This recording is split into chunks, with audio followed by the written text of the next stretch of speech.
તો જેતપુરમાં તાલુકા પંચાયત પ્રમુખની ચૂંટણી પહેલા જ કોંગ્રેસને મોટો ફટકો પડ્યો છે। તાલુકા પંચાયતમાં કોંગ્રેસે સ્પષ્ટ બહુમતી ધરાવે છે। પંચાયતમાં કોંગ્રેસના 15, બીજેપીના 4, અપક્ષના 1 એમ કુલ મળીને 20 સભ્યો છે। પાલિકા પ્રમુખની ચૂંટણીનું રણશીંગું ફૂંકાય તે પહેલા જ કોંગ્રેસના 7 સભ્યોએ પક્ષ પલટો કરતા હવે ભગવો ધારણ કર્યો છે।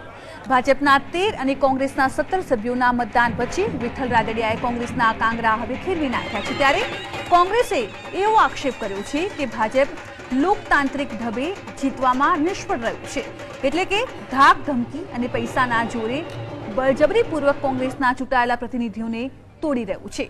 જોકે ક્રોસ વોટિંગ કરનારા સભ્યો સામે પક્ષ દ્વારા કાયદાકીય પગલાં ભરવાની પણ કોંગ્રેસે જાહેરાત કરી છે। સત્તા માટે બે બાકરી બનેલી ભાજપ અનૈતિક પ્રવૃત્તિઓ કરી રહી છે અને અનૈતિક પ્રવૃત્તિના લીધે જે સીધી રીતે જે જીતી નથી શકી, લોકતાંત્રિક રીતે જીતી નથી શક્યા, ત્યાં આ રીતે પાછલા બાણે સત્તા મેળવવા માટે તેઓ કાસા રચી રહ્યા છે।